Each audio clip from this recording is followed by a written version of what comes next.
Welcome to Tales of First Ladies. I'm Eleanor Burns, back again to tell you about another amazing First Lady, Mary Todd Lincoln, and show you how to make her block simply named the Lincoln Block.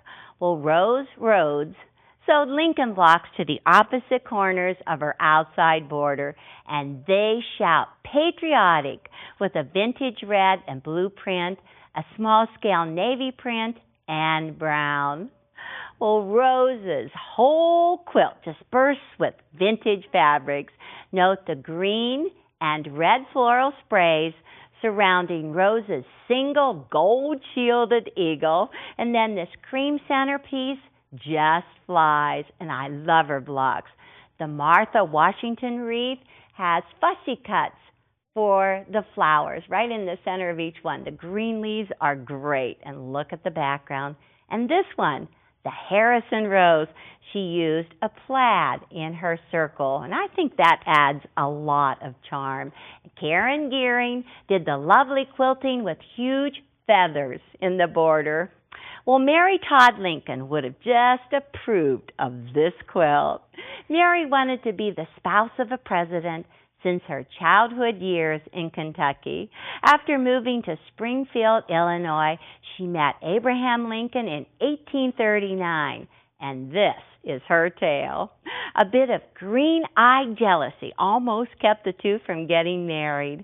In 1841, Abe was late in picking up Mary for a party, so she left without him. And when he finally showed up at the party, he discovered her flirting with another suitor, none other than Stephen A. Douglas. Well, Mary and Abe fought, and when the courtship was called off, Lincoln became despondent. After a year of silence and separation, mutual friends brought the two back together. Well, Mary remained an intelligent, compassionate woman. She was ardent about freeing the slaves and was deeply involved with the Emancipation Proclamation. Well, Mary's block is sewn like the rounds in her life, each one a little different. Let's get started.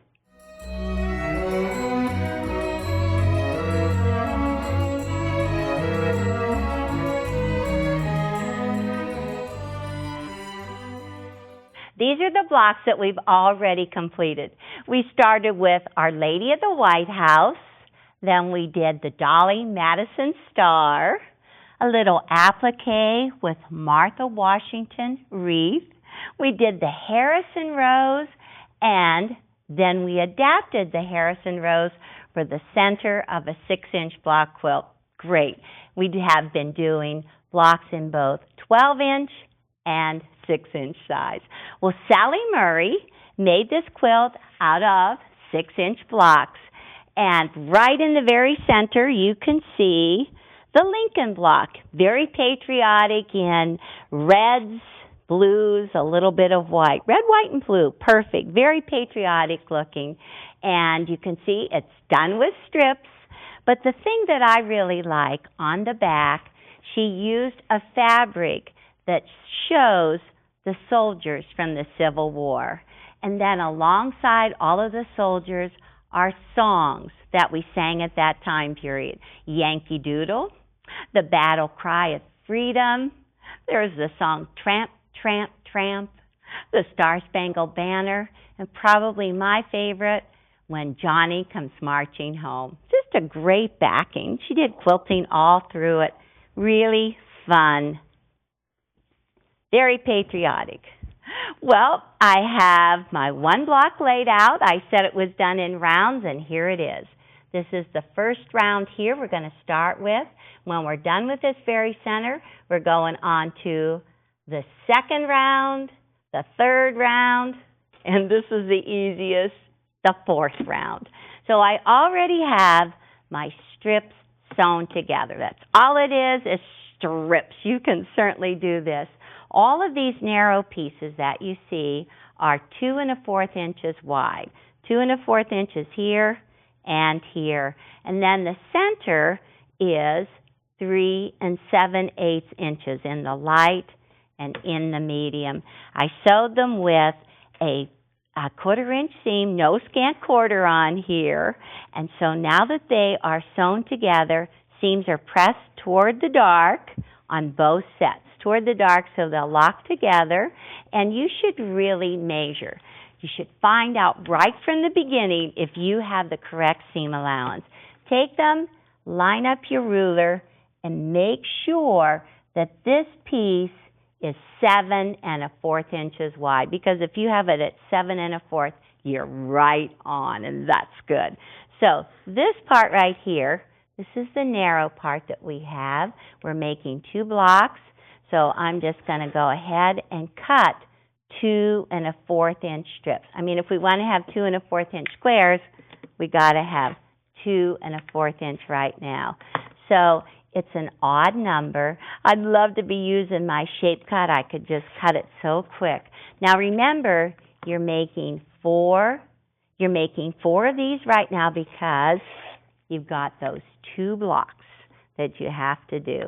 One more cut, and that is the first part of round 1. And now this piece that we have right here, the medium is in the center.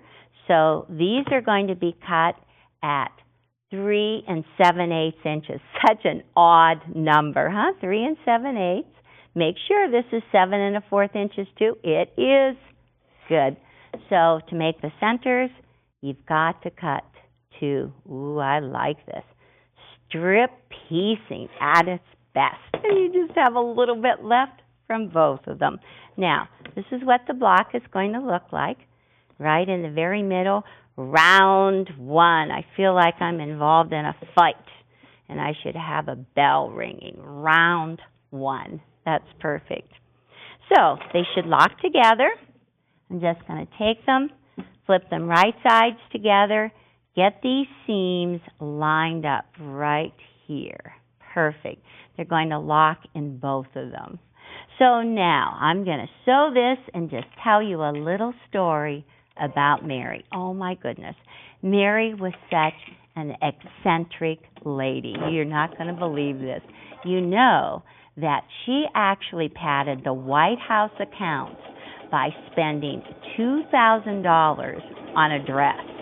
And she bought furs, and you're not going to believe 300 pairs of kid gloves. Well, talk about a shopping spree.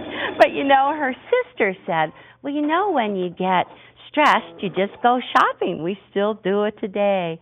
But unfortunately, she upset the taxpayers because some of Abe's soldiers didn't even have clothes. I guess that would upset everybody, huh? So one more down and just sew this little piece on there. She was very controversial lady. But then somehow my mom said, if you can't say anything nice about somebody, don't say anything at all. So I'm going to try to remember all the good things about her. You know that Abe was just very honest. Okay, done. So now all we're going to do is just take these, press that seam in, and check our seam allowance. Because if this block isn't the right size right now, we're in trouble. So use your square up ruler, your 12 1/2 inch square up ruler, place it on the diagonal right through here. Line that up. Oh my gosh, you can look. This should be 7 1/4 inches square. And it is, it's right on. If you get this started like this, each round will go perfectly. So now I'm just going to take this one and get round 2 ready to go. I'm ready for round 2, and I feel like I should go ding. Well, if this is 7 1/4 inches, these pieces also have to be 7 1/4 inches long. They're 2 1/4 inches wide. It's all very logical. So then look at this piece. These are 2 1/4, and this one has to be 7 1/4. Everything is cut to size in this, so you have to be very accurate. Make sure it all fits. A lot of times I make things oversized, not on this one. So we're going to just flip right sides together. So the 7 1/4 inch strip to the 2 opposite sides. Get that seam going down there. And just press just so exactly as the seams have been pressed. Use your stiletto and keep that going. Well, I have another little story about Mrs. Lincoln. Do you know that she actually didn't tell Abe about the debt that she was incurring from all of her gaudy clothes? You know, she never paid for most of it. So she decided to have a little sale with her friend Lizzie Keckley in New York City, and they called it Mrs. Lincoln's Secondhand Clothing Show. Well, they thought that this would be a good chance for people to buy off some of Mrs. Lincoln's clothes. Well, they expected to make a killing, and you know what? They were disappointed when nobody showed up. Gosh, that's sad. That's like our modern day garage sales, huh? Okay, so I have this piece now, and I have got to just go ahead and cut this into 2 1/4 inch pieces. 2 1/4 inch. Oh, it's going along great. All right. These are for the second block. I'm going to lay that there. Let me take this, get it pressed flat and ready to go. Okay, I like to set the seam. You all know that, huh? You're going to be telling me what to do next. Set the seam, press it open, and now these pieces are going to lock in place because the seam was already pressed toward the dark. When you take this, you line that up. Measurements are all exactly right, and this is just going to line up along the outside edges. Perfect. And then we've got to find out what this is going to measure up to be. It's really fun to sew all the strips together. This block is also known as the album block, and a lot of times people would actually write names along the strips and give them as gifts. It was typical to give an album quilt to a preacher, especially if he was leaving. All of the ladies in the church would get together, make a block like this, write their names on it, and then present it to the outgoing preacher or his wife. Very fun to do. Lots of opportunity to write.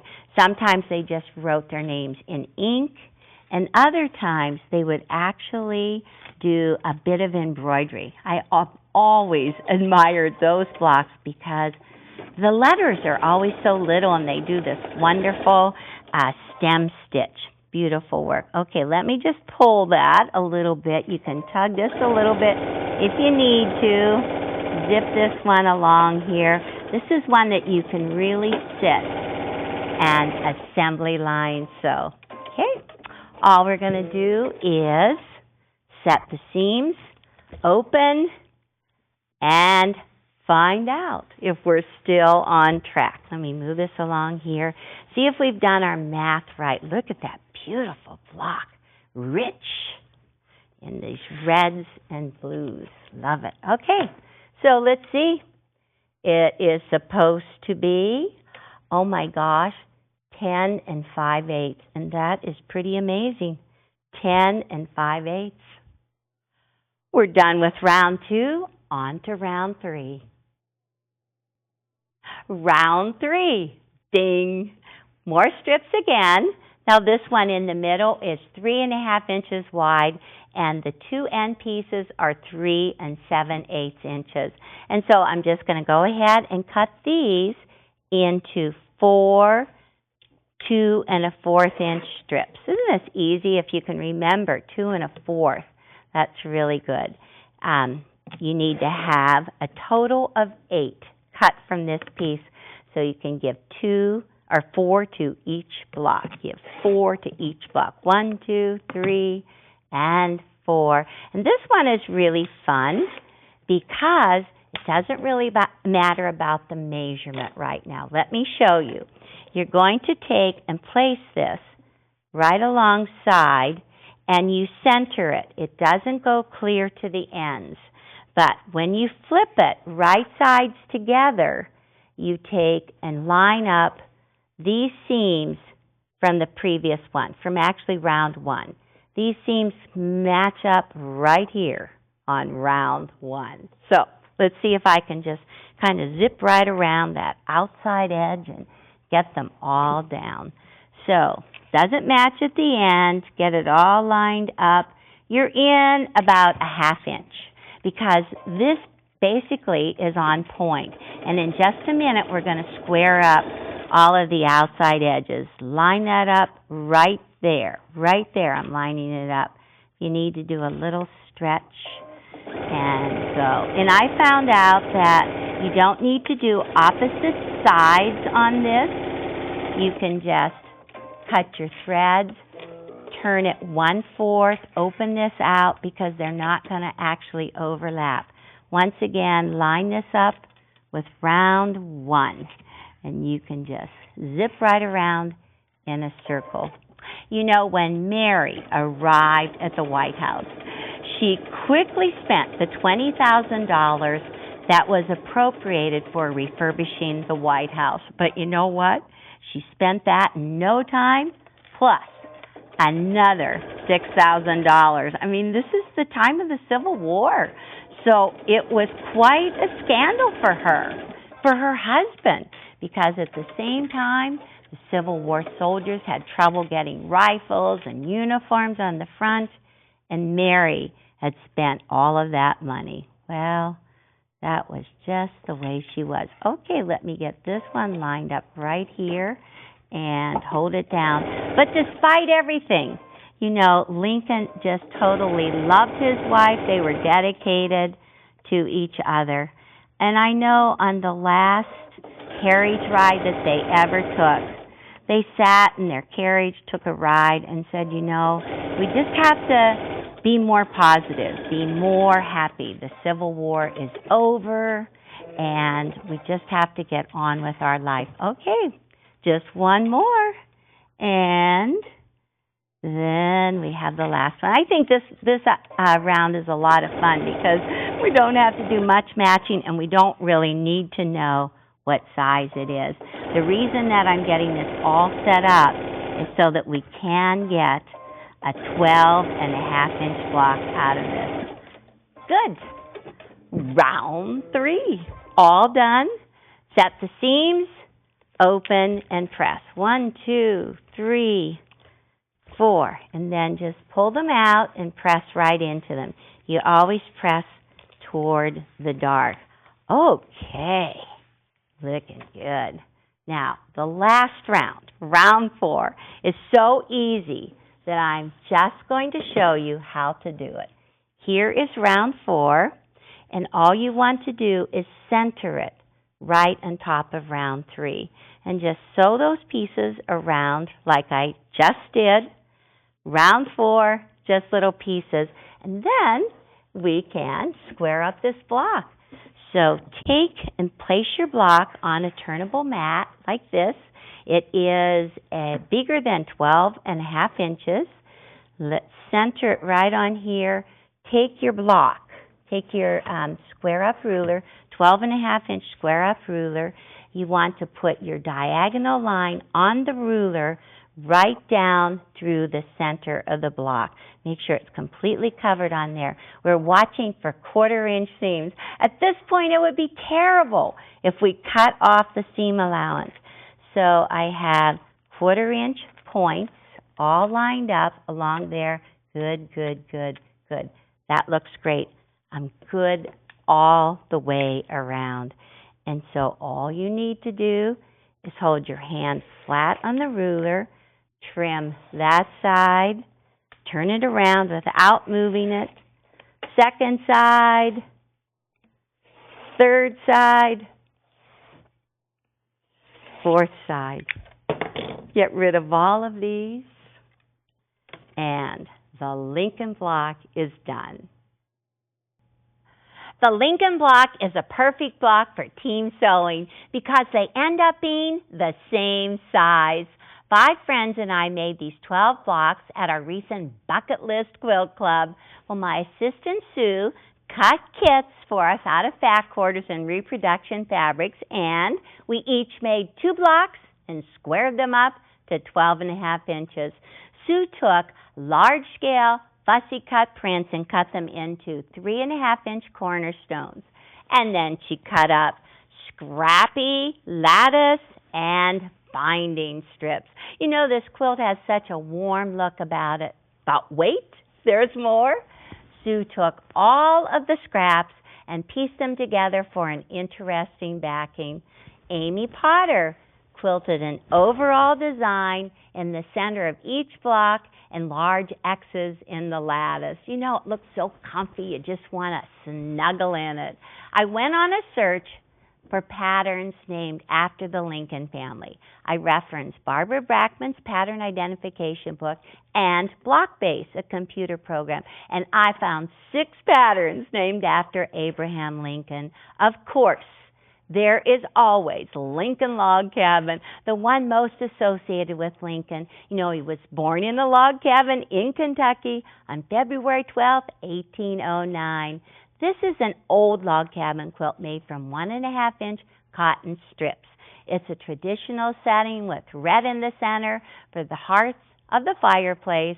The light side of the block represents sun in front of the cabin or the good times, and the dark side is the shadow behind the cabin, representing the sad parts of life. You know, Mary Todd Lincoln certainly believed she had enough sadness in her life.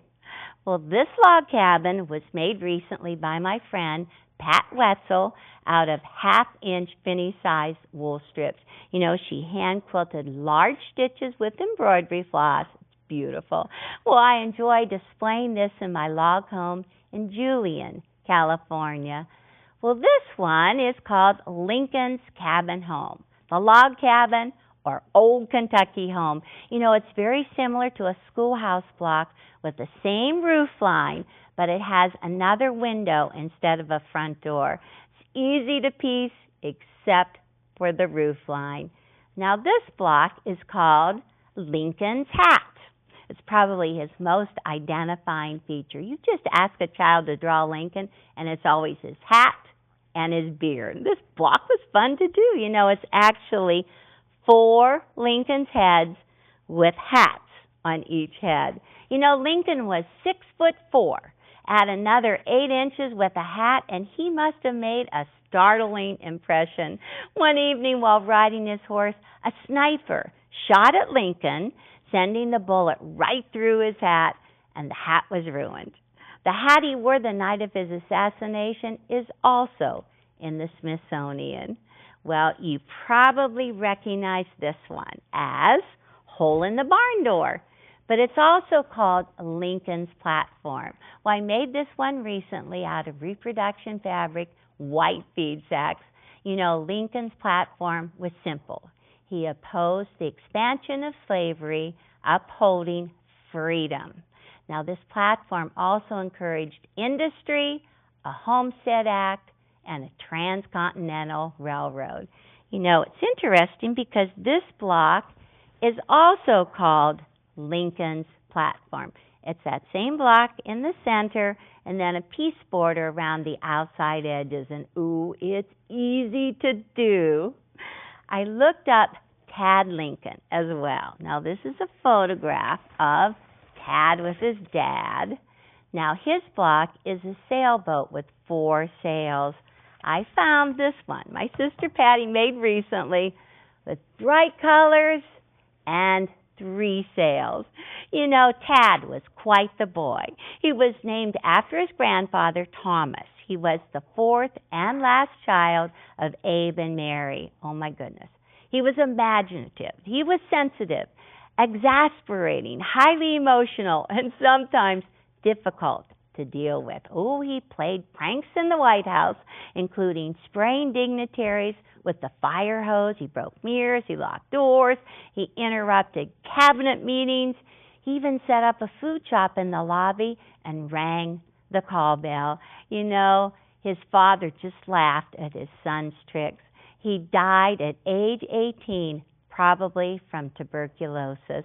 Well, Tad's death is one reason why Mary said, what a world of anguish this is, and how I've been made to suffer. Well, I decided Mary's fan is the best block for her. I made this recently, but it's the same pointed fan attributed to Mary. So let us just remember Mary Todd Lincoln, relaxed, wearing one pair of her 300 gloves, gently fanning herself on a rocking chair, remembering all the good things the Lincolns did for our country. So enjoy making their blocks.